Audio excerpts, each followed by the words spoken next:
Hello everybody, this is the part third of crop production and management of class 8 from NCERT।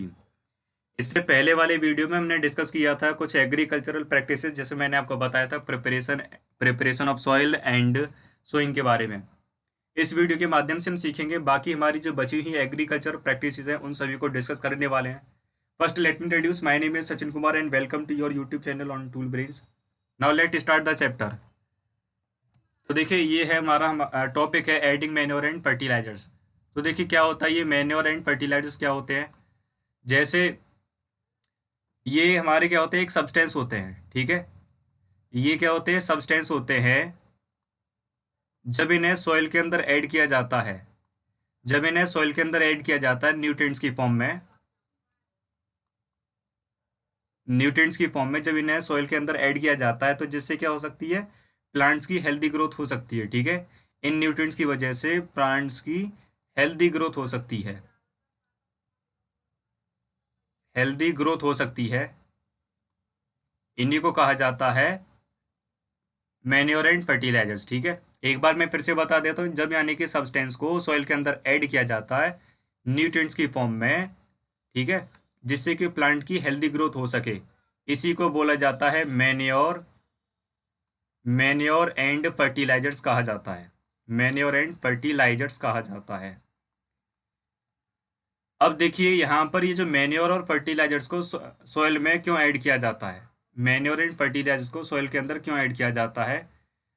तो जैसे मान लीजिए कि कोई एक फार्मर है, फार्मर है, जब यानी कि वो क्या करता है, वो एक क्रॉप के बाद दूसरी क्रॉप, फिर इसके बाद फिर और क्रॉप, जब ऐसे वो लगातार एक क्रॉप के बाद क्रॉप, क्रॉप के बाद क्रॉप, यानी कि एक एक फसल के बाद दूसरी फसल जब लगातार रहता है, ये काम जब लगातार चलता है तो सॉइल की जो फर्टिलिटी है, सॉइल की जो फर्टिलिटी है वो रिड्यूस होने लगती है, ठीक है। क्या होने लगती है, वो रिड्यूस होने लगती है, ठीक है, कम होने लगती है फर्टिलिटी, जिसकी वजह से जो प्लांट की ग्रोथ नहीं हो पाती। अब ये प्लांट की ग्रोथ करने के लिए उसे मैन्योर और फर्टिलाइजर्स को ऐड करना पड़ता है। अब यहाँ पर देखिए मैन्योर की बात करते हैं, ये मैन्योर बनता कैसे है, मैन्योर को बनाया कैसे जाता है। तो देखिए फार्मर को पहले क्या करना पड़ेगा, इसको बनाने के लिए फार्मर को एक पहले एक कोई एक पिट्स खोदना पड़ेगा, ठीक है, गड्ढा खोदना पड़ेगा। अब उस गड्ढे में क्या करेंगे, वो कुछ एनिमल वेस्ट और जो भी वेस्ट होता है इसके अंदर डालते जाएंगे, ठीक है, जो भी वेस्ट होगा इधर डालते जाएंगे। अब इसके अंदर होते हैं कुछ ऑर्गेनिज्म, इस गड्ढे के अंदर क्या हो जाएंगे, कुछ ऑर्गेनिज्म होते हैं। अब ये ऑर्गेनिज्म क्या करेंगे, इस वेस्ट को डिकम्पोज करते रहेंगे। तो यहाँ से ये क्लियर हो जाता है कि जब यानी कि किसी भी वेस्ट को ऑर्गेनिज्म द्वारा डिकम्पोज किया जाता है, वो किस में कन्वर्ट हो जाता है, मेन्योर में कन्वर्ट हो जाता है। किस में कन्वर्ट हो जाएगा, मेन्योर में कन्वर्ट हो जाता है। इससे आप क्लास 6 में आपने वर्मी कंपोस्टिंग के बारे में सुना होगा। तो इसी तरीके से मैन्योर बनाया जाता है, ठीक है। और इसे सॉइल में ऐड करने के बाद सॉइल की फर्टिलिटी को इंक्रीज या फिर इम्प्रूव किया जा सकता है। देखिए फिर इसके बाद हमारा होता है कि जैसे इनका क्या रोल होता है, यानी कि ये इंपॉर्टेंस है या नहीं है। तो इसके लिए हम क्या ले लेते हैं, पहले हम 3 गिलास ले लेते हैं, पहले यानी कि हम मूंग ले लेते हैं, मूंग के कुछ सीड और कुछ ग्राम के सीड ले लेते हैं, ठीक है। एक एक्टिविटी से सीखेंगे कि ये जो न्यूट्रिएंट्स हैं, यानी कि जो फर्टिलाइजर्स है या फिर मैन्योर्स है, ये हमारे लिए काम होता, ये यूज़फुल है या नहीं है। तो हमने यानी कुछ मूंग के या फिर ग्राम सीड ले लिए, ठीक है। और इन्हें और इन्हें यानी कि हमने इन्हें प्लांट कर दिया, मूंग सीड या फिर ग्राम सीड को हमने प्लांट कर दिया। It convert into the seedling. फिर इसके बाद क्या होता है, ये हमारे सीडलिंग में कन्वर्ट हो गए, ठीक है। सीडलिंग होता है हमारा एक छोटा सा प्लांट होता है, it is called the small plant. ये जो सीडलिंग होता है इसे स्मॉल प्लांट कहा जाता है, स्मॉल प्लांट। अब क्या हो जाएगा, इसके बाद हम ले लेते हैं 3 गिलास। ये एक गिलास ले लिया हमने, यहाँ लिख दिया ए।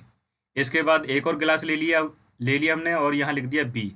फिर इसके बाद एक और गिलास ले लिया और यहाँ लिख दिया हमने सी। अब क्या करेंगे, इनके अंदर सॉइल ऐड करेंगे, ठीक है, सेम टाइप ऑफ मतलब कि सेम अमाउंट में सॉइल को ऐड कर दिया जाएगा इनके अंदर। फिर इसके बाद यहाँ पर हम डाल देंगे मैन्योर, मैन्योर इसके अंदर कर दिया हमने मैन्योर को ऐड, और इसके अंदर कर दिया हमने यूरिया, और इसमें हमने कुछ ऐड नहीं किया, ठीक है। इसके बाद मैन्योर के बाद हम क्या ऐड करेंगे, इसमें वाटर, वाटर, और इसके अंदर भी वाटर, और इसके अंदर भी वाटर। ठीक है, तो अब क्या करेंगे, ये जो सीडलिंग है इन सभी सीडलिंग को यहाँ लगा देंगे। ठीक है, इसके अंदर लगा देंगे इन सभी सीडलिंग को, यानी कि छोटे छोटे से प्लांट है ना, गिलास ए में, गिलास बी में, गिलास सी, इन तीनों में हम लगा देंगे। ठीक है, फिर उसके बाद 7 to 10 डेज बाद, 7 से 10 दिन बाद जब हम इन्हें देखेंगे तो यहाँ पर आपको दिखाई देगा जो मैंने जिसमें हमने मैन्योर ऐड किया था वहाँ पर ये क्या हो जाएगा, ये प्लांट की ग्रोथ हो जाएगी, ये प्लांट इंक्रीज हो जाएगा, बढ़ जाएगा।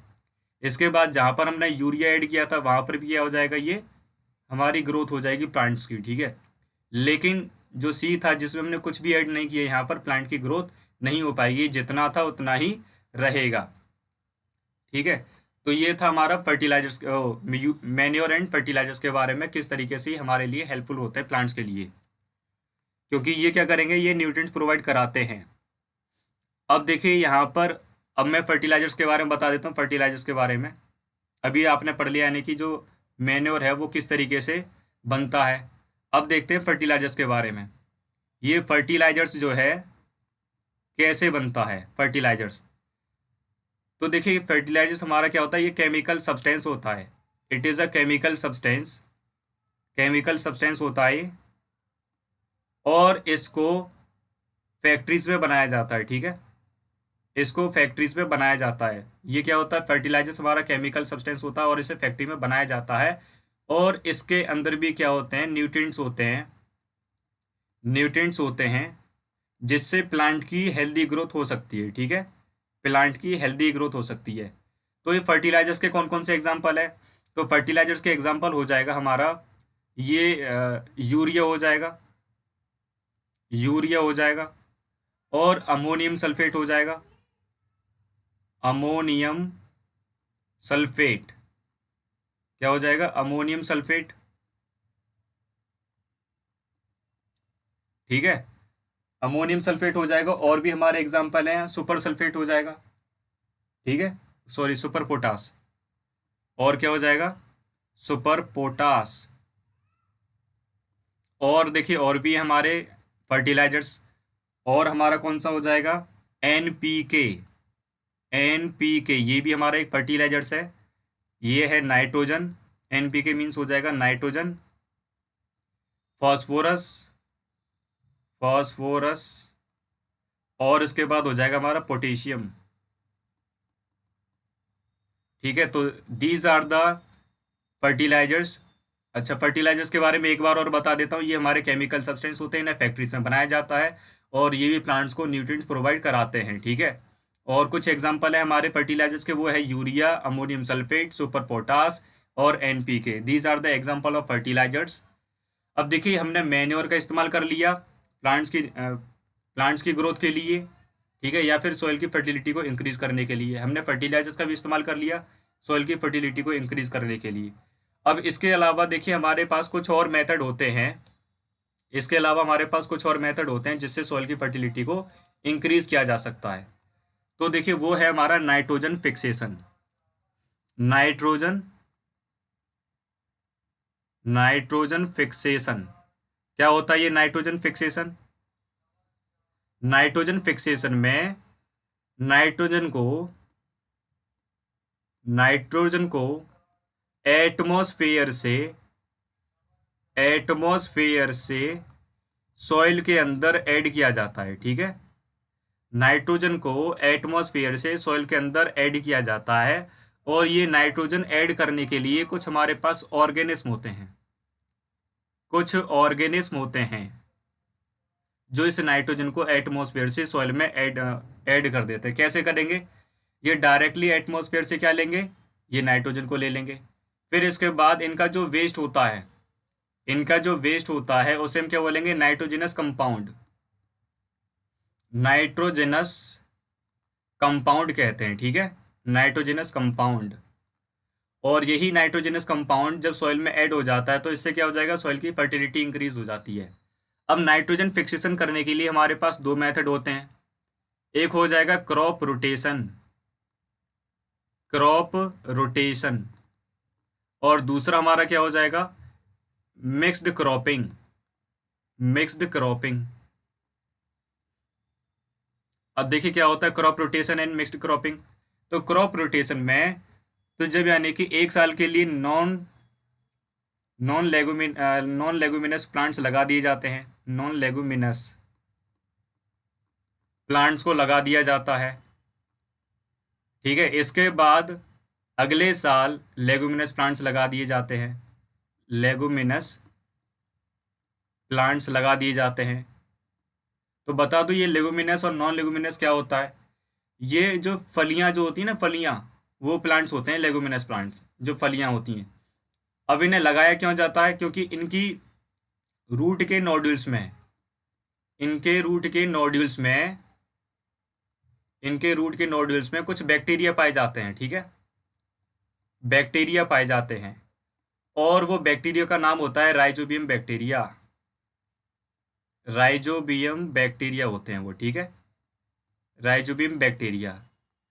तो ये राइजोबियम बैक्टीरिया क्या करेंगे, डायरेक्टली एटमॉस्फेयर से नाइट्रोजन को लेते हैं, ठीक है, ये नाइट्रोजन को लेते हैं और उसे सॉइल में कन्वर्ट कर देते हैं, ठीक है, लेकर उसे सॉइल में कन्वर्ट कर देते हैं, जिससे क्या हो जाएगा, सॉइल की फर्टिलिटी इंक्रीज हो जाती है, सॉइल की फर्टिलिटी इंक्रीज हो जाती है, ठीक है। तो वो लेगुमिनस प्लांट्स होते हैं, जैसे पीस हमारी मटर हो गई, ये क्या है, एक हमारा लेगुमिनस प्लांट्स हो गया। तो जब एक साल नॉन लेगुमिनस प्लांट्स लगाए जाते हैं, यानी बिना फली वाले प्लांट्स लगाए जाते हैं, और दूसरा हमारा लेगुमिनस प्लांट जो फली होती हैं वो वाले प्लांट्स लगा दिए जाते हैं। तो ये जो यानी कि नॉन लेगुमिनस प्लांट्स क्या करेंगे, ये न्यूट्रिएंट्स को यूज़ करते रहते हैं।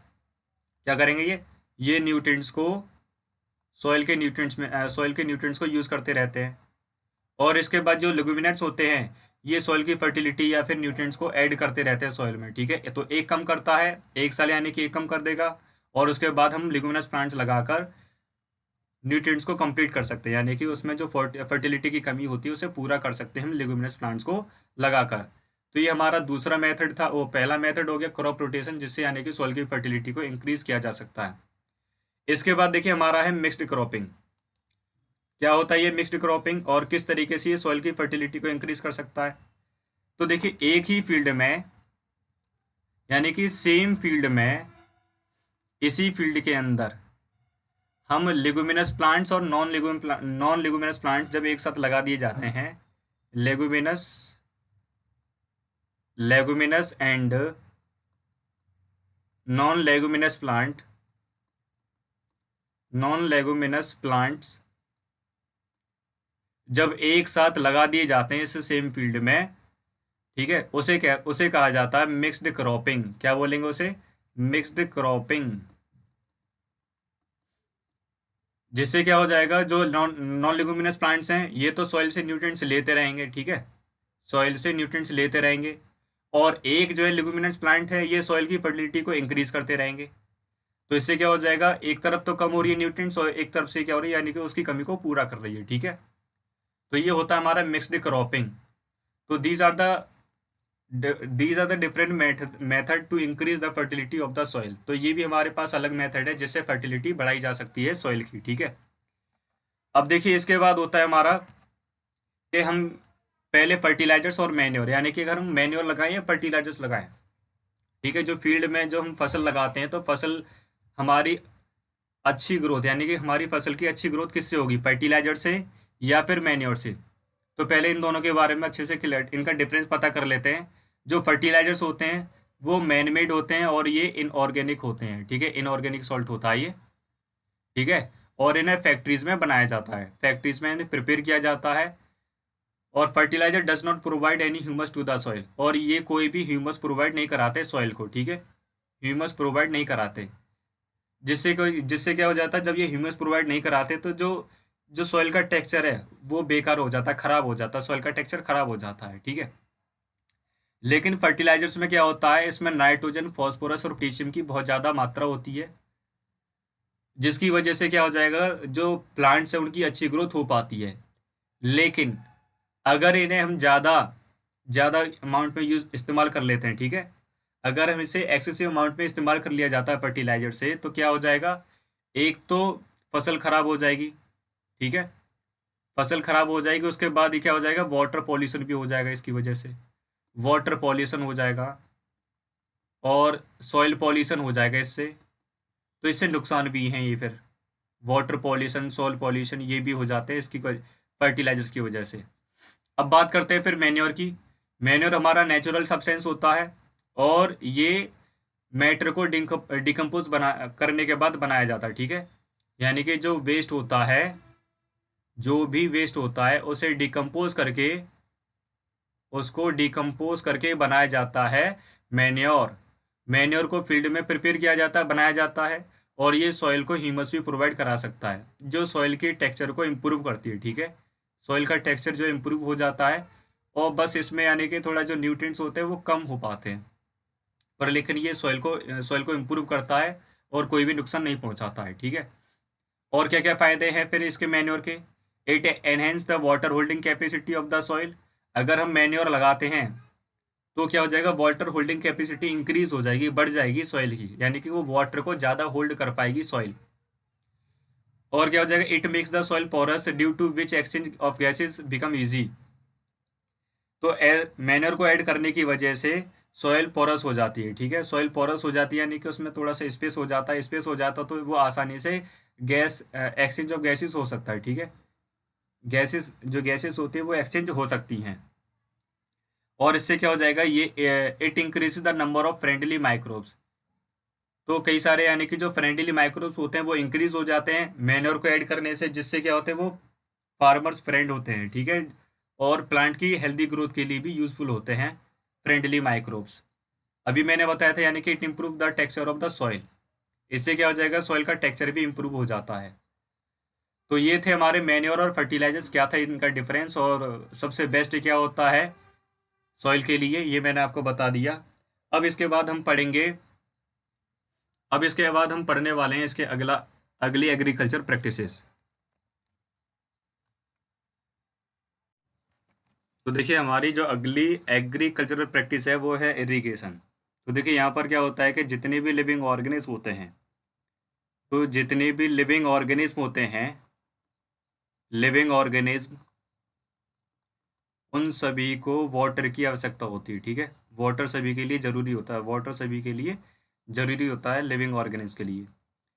और प्लांट की ग्रोथ के लिए, प्लांट की प्रॉपर ग्रोथ के लिए, प्रॉपर ग्रोथ के लिए, और उनके डेवलपमेंट के लिए, और उनके डेवलपमेंट के लिए प्लांट ज़रूरी होता है, ठीक है। अब क्या होता है, जो प्लांट्स की रूट होती हैं, प्लांट्स की रूट, प्लांट्स की रूट वाटर को एब्जॉर्ब करती है, वाटर को एब्जॉर्ब करती हैं किसके साथ, ये minerals, minerals and fertilisers, fertilisers, इनके साथ क्या करेंगे, ये प्लांट की रूट जो है वाटर के साथ मिनरल्स और फर्टिलाइजर्स को एब्जॉर्ब कर लेती हैं। क्या होता है, ये जो मिनरल्स है और उसके बाद फर्टिलाइजर्स हैं, ये इसमें वाटर में मिक्स हो जाते हैं, और जब प्लांट्स रूट लेती, मतलब प्लांट्स रूट की हेल्प से वाटर लेते हैं, तो ये मिनरल्स और फर्टिलाइजर्स भी एब्जॉर्ब कर लिए जाते हैं, ठीक है। अच्छा, ये जो प्लांट्स बने होते हैं ये लगभग यानी कि इसमें 90% तो वाटर ही होता है, बाकी और पार्ट से मिलकर बने होते हैं। ये 90% वाटर से मिलकर बने होते हैं, ठीक है। और देखिए जो भी सीड होता है वो बिना वाटर के जर्मिनेट नहीं हो सकता है, ठीक है। यानी कि सीड कोई भी वाटर के बिना जर्मिनेट नहीं हो सकता। और ये जो प्लांट्स होते हैं वो वाटर जो होता है, वाटर प्लांट्स को, प्लांट्स को किससे बचाता है, hot air current, hot air current, hot air current and Frost, Frost से भी बचाता है, ठीक है। अब क्या होता है, इसलिए यानी कि प्लांट्स को पानी देना बहुत ज़्यादा ज़रूरी होता है। तो इसी प्रोसेस को बोला जाता है वाटरिंग द प्लांट। जब फसल को पानी दिया जाता है, ठीक है, जब फसल को पानी दिया जाता है, इसी प्रोसेस को बोला जाता है इरिगेशन, वाटरिंग द प्लांट्स। क्या बोलेंगे उसे, इरिगेशन, वाटरिंग द प्लांट्स, फसलों को पानी देना, ठीक है, वाटरिंग द प्लांट्स।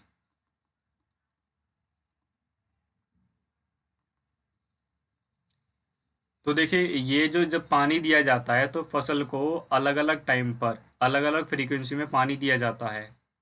जैसे समर की अगर बात करें, समर में प्लांट्स को पानी ज़्यादा दिया जाता है, ठीक है। अब इसे समर में प्लांट्स को पानी ज़्यादा क्यों दिया जाता है? क्योंकि वहाँ पर जो एवापोरेशन का जो रेट होता है वो इंक्रीज हो जाता है। एवापोरेशन का जो रेट है, rate of evaporation increases in the summer, rate जो है वो इंक्रीज हो जाता है, ठीक है। अच्छा, ये यहाँ पर जो प्लांट की लीव्स होती हैं, प्लांट की लीव से जब वाटर वेपराइज होता है, एवापोरेट हो जाता है, तो उसे हम ट्रांसपिरेशन कहते हैं, ठीक है।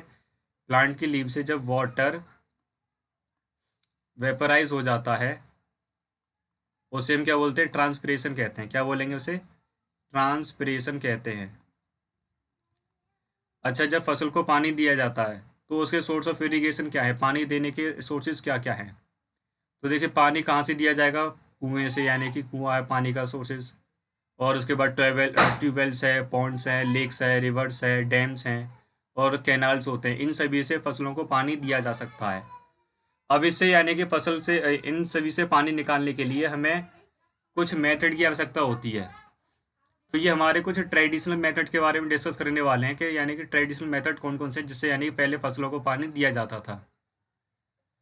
तो ये यहाँ पर हमारे कुछ है, यानी कि मोट है, चेन पंप है, ढेकली है और उसके बाद रेहट है। तो ये वाले जो हमारे कुछ मेथड है, ये हमारे ट्रेडिशनल मेथड है, यानी कि पहले फसलों को पानी देने के लिए इन्हीं मेथड का इस्तेमाल करा जाता था, ठीक है। जिसमें यानी कि इनको चलाने के लिए कैटल और ह्यूमंस की भी आवश्यकता होती थी। इन मेथड का इस्तेमाल करने के लिए कैटल और ह्यूमंस की भी आवश्यकता होती थी। और इसमें जो चेन पंप होती है, यानी कि चेन पंप होती है, तो उस पंप से पानी को लिफ्ट कराने के लिए हमें डीजल की आवश्यकता होती है, बायोगैस की, इलेक्ट्रिसिटी की और सोलर एनर्जी की आवश्यकता होती है, ठीक है। तो पहले इन्हीं का इस्तेमाल होता था पानी को लिफ्ट करने के लिए, ठीक है। हमें अगर कुएं से पानी लिफ्ट करना है चेन पंप के द्वारा, तो हम क्या करेंगे? इसमें से डीजल या फिर बायोगैस, इलेक्ट्रिसिटी या फिर सोलर एनर्जी का इस्तेमाल करेंगे, ठीक है। तो ये थे हमारे ट्रेडिशनल मेथड। इसके बाद देखिए हमारा होता है मॉडर्न मेथड्स ऑफ इरिगेशन।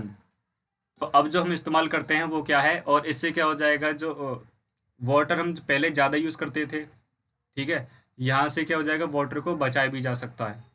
जैसे यहाँ पर हमारे हैं, एक हो जाएगा हमारा स्प्रिंकलर मेथड। क्या है? Sprinkler method. और इसके बाद सेकंड है हमारा ड्रिप सिस्टम। स्प्रिंकलर मेथड और उसके बाद क्या हमारा ड्रिप सिस्टम। इसमें क्या होता है स्प्रिंकलर मेथड और ड्रिप सिस्टम में? जैसे यहाँ पर ये हमारा एक कुआं हो गया, कुएं से ये पाइपलाइन पूरे फील्ड में बिछा दी जाती हैं, ठीक है, लगा दी जाती हैं। लगाने के बाद यहाँ पर कुछ इस तरीके से पाइप को अरेंज कर दिया जाता है और ऊपर एक नोजल लगा दिया जाता है, ठीक है। ऊपर क्या कर देंगे? एक नोजल लगा दिया जाता है, नोजल। जिससे क्या हो जाएगा? यहाँ पर नोजल लगाने से क्या हो जाएगा?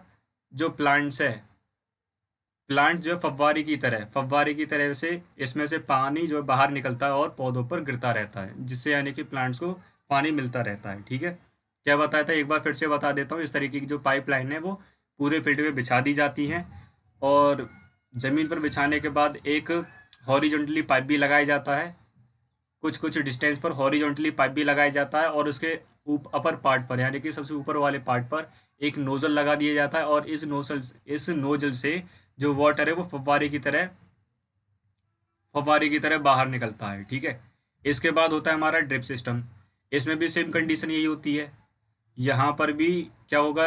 इस तरीके से सिस्टम करने के बाद पाइपलाइन बिछा दी जाती हैं पूरे फील्ड में। जब पाइपलाइन बिछा दी जाती हैं, तो यहाँ पर जहाँ जहाँ प्लांट्स होते हैं वहाँ पर एक होल कर दिया जाता है, ठीक है। एक होल कर दिया जाता है, तो उस होल में से वाटर निकलकर उनकी रूट्स में गिरता रहता है। ठीक है। अब इससे यानी कि पानी को भी वेस्ट होने से बचाया जा सकता है। जो स्प्रिंकलर सिस्टम है और इसके बाद जो ड्रिप सिस्टम है, इससे पानी को वेस्ट होने से भी बचाया जा सकता है। अब पढ़ेंगे हम अगली एग्रीकल्चर प्रैक्टिसेस। तो देखिए हमारी जो नेक्स्ट जो एग्रीकल्चरल प्रैक्टिस है वो है प्रोटेक्शन फ्रॉम वीड। तो पहले बता दूं वीड्स क्या होता है। वीड्स होते हैं, ये होते हैं हमारे अनवांटेड प्लांट्स होते हैं। अनवांटेड प्लांट्स होते हैं ये, ठीक है। जब हम कोई भी फसल लगाते हैं तो जो हम फसल लगाते हैं तो आपने देखा होगा कुछ घास फूस उस फसल के साथ खुद से ही ग्रो होने लगते हैं, उन्हीं को बोला जाता है वीड्स, ठीक है। ये होते हैं हमारे अनवांटेड प्लांट्स। अब देखिए ये हमारी फसल के साथ रहकर ये क्या करेंगे, फूड के साथ compete करते हैं, यानी कि उनको बहुत ज़्यादा अफेक्ट करते हैं हमारी फसल को। कैसे करेंगे, तो फूड के साथ compete करेंगे, जैसे यानी कि न्यूट्रिएंट्स में ये भी न्यूट्रिएंट्स का इस्तेमाल करेंगे और ये भी वाटर का इस्तेमाल करेंगे, ठीक है। ये भी लाइट का इस्तेमाल करेंगे, जिससे क्या हो जाएगा, जो हमने जो फसल लगाई हुई है उसकी प्रॉपर ग्रोथ नहीं हो पाएगी, ठीक है। उसकी प्रॉपर ग्रोथ नहीं हो पाएगी, तो इसलिए क्या हो जाएगा, हमें वीड्स को रिमूव करना पड़ता है, ठीक है। जिससे कि यानी कि जो न्यूट्रिएंट्स है वाटर और लाइट को बचाया जा सके, जिससे कि हमारी जो फसल है उसकी प्रॉपर ग्रोथ हो सके, ठीक है। इसलिए हमें यानी कि वीड्स को रिमूव करना पड़ता है। वीड्स को रिमूव करने के पास ना हमारे पास दो मेथड होते हैं, एक होता है मैनुअली, होता है, और एक हो जाएगा हमारा इसमें स्प्रे, कि केमिकल को हम स्प्रे करके हम कर सकते हैं। मैनुअली में क्या हो जाएगा, या तो हम यानी खुरपी का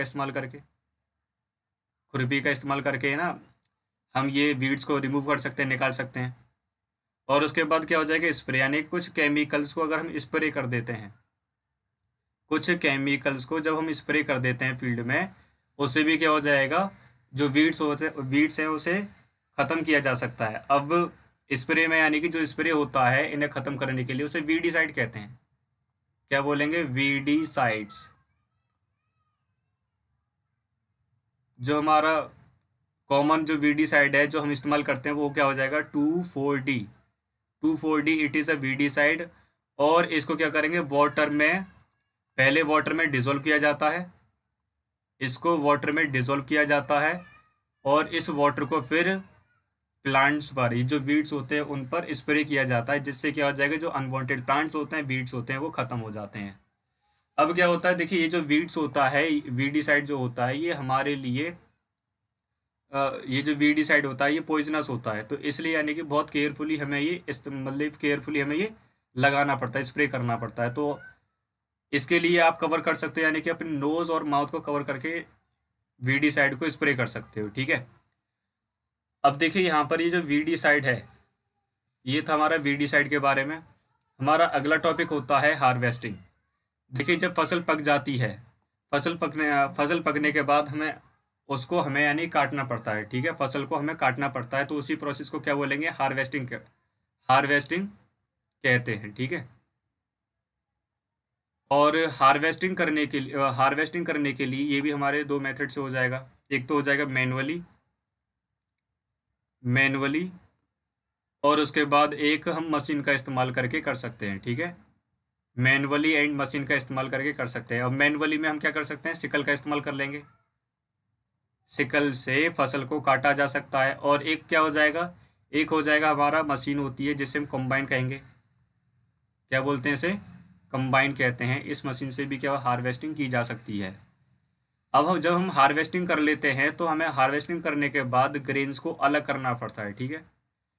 जो भी उस पर यानी कि जो अनवांटेड पार्ट्स होते हैं प्लांट पर, तो हमें ग्रेन्स को अलग करना पड़ता है उस पार्ट से, जिसे हम छाप कहते हैं।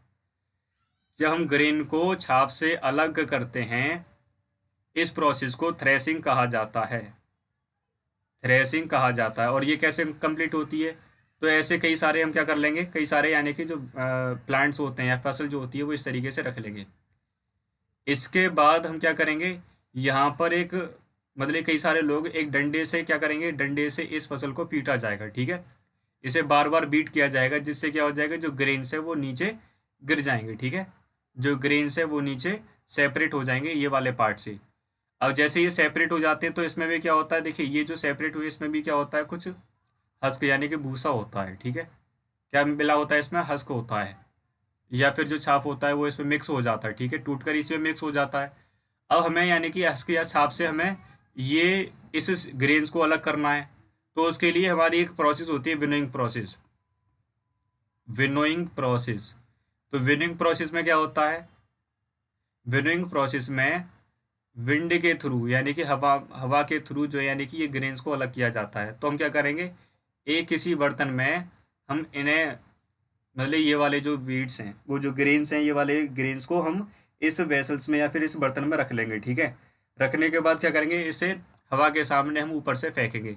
तो क्या हो जाएगा, जो लाइट पार्टिकल्स होते हैं, जो लाइट पार्टिकल्स होते हैं वो तो दूर जाकर गिर जाएंगे, और जो ग्रेन्स होते हैं वो यहीं आकर इकट्ठे हो जाएंगे। तो इस तरीके से यानी कि हमने हैवी पार्टिकल से हैवी पार्टिकल से लाइट पार्टिकल्स को अलग किया, किसके थ्रू, विनोइंग के द्वारा।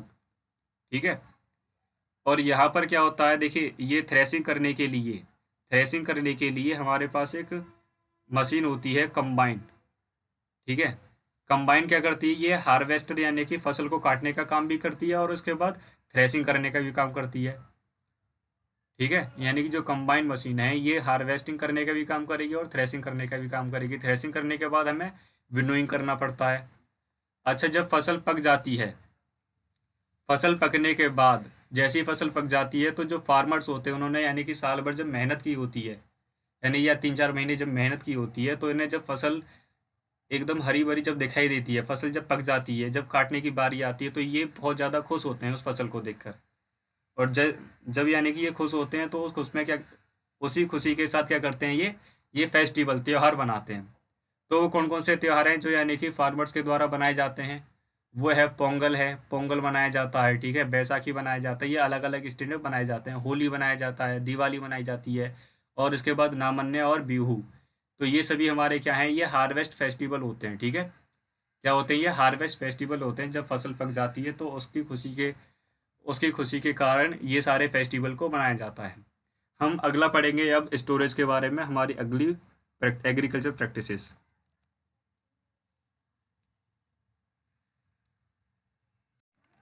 This is the last agriculture practices, that is storage. तो देखिए हमारी ये क्या है, स्टोरेज हमारी एक लार्ज एग्रीकल्चर प्रैक्टिसेस है। देखिए इसमें होता क्या है, जब फसल पक जाती है, फसल पकने के बाद हमें उसे स्टोर करना पड़ता है। ठीक है, फसल को रखना पड़ता है, फसल को एकदम सेफ रखना पड़ता है, और फसल को सेफ रखने के लिए, स्टोर करने के लिए हमें इसे मॉइस्चर से बचाने की ज़रूरत होती है, मॉइस्चर। और क्या हो जाएगा, इसे इंसेक्ट से बचाना होता है, इंसेक्ट्स और उसके बाद पेट्स। ठीक है, इन सभी से बचाना होता है, रेड से बचाना होता है। तो इन सभी से बचाकर हमें स्टोर करना पड़ता है। ठीक है, तो देखिए जो हार्वेस्टेड क्रॉप्स होती हैं, फ्रेशली हार्वेस्टेड जो क्रॉप्स होती हैं, ठीक है, ये क्या होती हैं, ये इनमें मॉइस्चर ज़्यादा होता है। तो स्टोर करने से पहले हम क्या करेंगे, पहले ही जो हार्वेस्टेड क्रॉप है, फ्रेशली हार्वेस्टेड क्रॉप को स्टोर करने से पहले इसे सनलाइट में इसको ड्राई किया जाता है, सुखाया जाता है। ठीक है, सुखाया जाता है। फिर इसके बाद देखिए फार्मर्स क्या करते हैं, जब सुखाने के बाद फार्मर्स इसे जूट बैग्स में और किस में, मेटेलिक बिन्स में इसको स्टोर कर लेते हैं, मेटेलिक बिन्स में इसको स्टोर कर लिया जाता है। ठीक है, अब जब यानी कि हमें ग्रेन्स को लार्ज यानी कि इसे हमें लार्ज अमाउंट में जब ग्रेन्स को स्टोर अगर करना पड़ता है, तो इसे सिलोज में या फिर ग्रेनरीज में हम इसे स्टोर कर लेते हैं। ठीक है, ग्रेनरीज में हम इसको स्टोर कर लेते हैं, जिससे क्या हो जाता है, ये हमारे पेस्ट और इंसेक्ट से भी बच जाते हैं, पेस्ट इंसेक्ट्स इंसेक्ट से भी बच जाते हैं। ठीक है, और उसके बाद ये रेड से भी बच जाते हैं। और यहाँ पर जो फ्रेशली हार्वेस्टेड क्रॉप है, अगर इसमें जब मॉइस्चर होता है तो इसमें फंगी भी लग सकती है, बैक्टीरिया भी लग सकते हैं। तो इसको फ्रेशली हार्वेस्टेड क्रॉप को हमें क्या करना पड़ेगा, सबसे पहले सुखाना पड़ता है, उसके बाद हम क्या करेंगे, उसके बाद हम स्टोर करते हैं। तो फार्मर्स क्या करते हैं, फार्मर्स से जूट बैग्स में स्टोर कर लेते हैं, मेटेलिक बिन्स में स्टोर कर लेते हैं। और जो अब इसे बड़े स्केल पर जब हमें स्टोर करना पड़ता है, तो स्लोज और ग्रेनरीज में इसको स्टोर किया जाता है। ठीक है, और जब हम यानी कि इसे घर पर स्टोर करते हैं, जब ग्रेन्स को घर पर स्टोर किया जाता है, तो वहाँ पर हम ड्राइड नीम लीव्स का इस्तेमाल करते हैं। किसका इस्तेमाल करेंगे, ड्राइड ड्राइड नीम लीव्स का इस्तेमाल करते हैं इसको स्टोरेज करने में, जिससे कि यानी कि इसे पेस्ट या फिर ऑर्गेनिज्म से बचाया जा सके। ऑर्गेनिज्म से इसको बचाया जा सके। ठीक है, अब इसके बाद देखिए क्या होता है, इसे बड़े से स्केल पर, यानी कि बड़े से स्केल पर जब ग्रेन्स को जब स्टोर किया जाता है तो इसे एक बड़े से गोडाउन में रखा जाता है, काफ़ी लंबे समय के लिए एक बड़े से गोडाउन में रखा जाता है। और बड़े से गोडाउन में रखने के लिए अब इनका एक स्पेसिफिक केमिकल ट्रीटमेंट भी होता है। क्या होगा, गोडाउन में रखने के लिए एक स्पेसिफिक केमिकल ट्रीटमेंट भी होता है, कुछ पेस्ट और उसके बाद माइक्रो ऑर्गेनिज्म से बचाने के लिए। ठीक है, अब गोडाउन में जैसे यानी कि जो FCI है, यानी फूड कॉरपोरेशन ऑफ इंडिया है, तो इस तरीके से जो FCI में क्या रखा जाएगा, ये जो फूड है वो स्टोर किया जाता है काफ़ी लंबे समय तक, जब यानी कि बाद में ज़रूरत पड़ती है तो FCI से निकाला जाता है। इसके बाद देखिए स्टोरेज होने के बाद हमें फूड जो यानी कि अलग अलग एनिमल से भी मिलते हैं, जो फूड है हमें वो अलग अलग एनिमल से भी मिलते हैं। तो उसके लिए हमें क्या करना पड़ेगा, हमें एनिमल्स को रियर करना पड़ता है। एनिमल्स को क्या करना पड़ता है, रियर करना पड़ता है, उन्हें पालन पोषण करना पड़ता है उनका, तब जाकर यानी कि हमें फूड मिल पाता है। ठीक है, जब हमें जब हमें यानी कि एनिमल से ज़्यादा फूड की ज़रूरत होती है तो हमें एनिमल्स को रियर करना पड़ता है, और इसी प्रोसेस को हम क्या बोलेंगे, एनिमल हस्बेंड्री कहते हैं। एनिमल हस्बेंड्री कहा जाता है, एनिमल हस्बेंड्री। क्या बताया था, यानी कि जब एनिमल से हमें ज़्यादा फूड लेने के लिए हम क्या करेंगे, एनिमल्स को रियर करते हैं, और इसी को एनिमल हस्बेंड्री कहते हैं।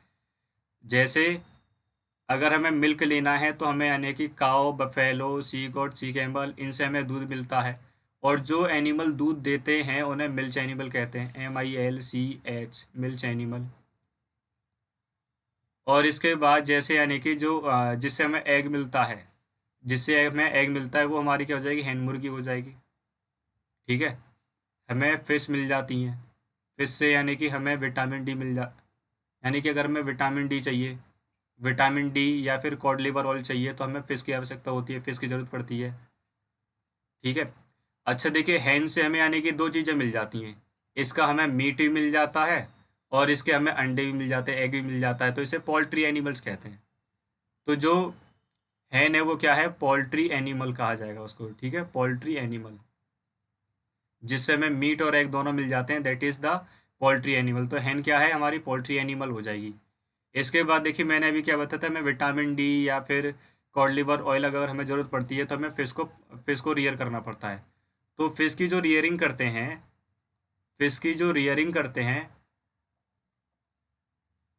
इस प्रोसेस को हम क्या बोलेंगे, PC कल्चर कहते हैं, PC कल्चर,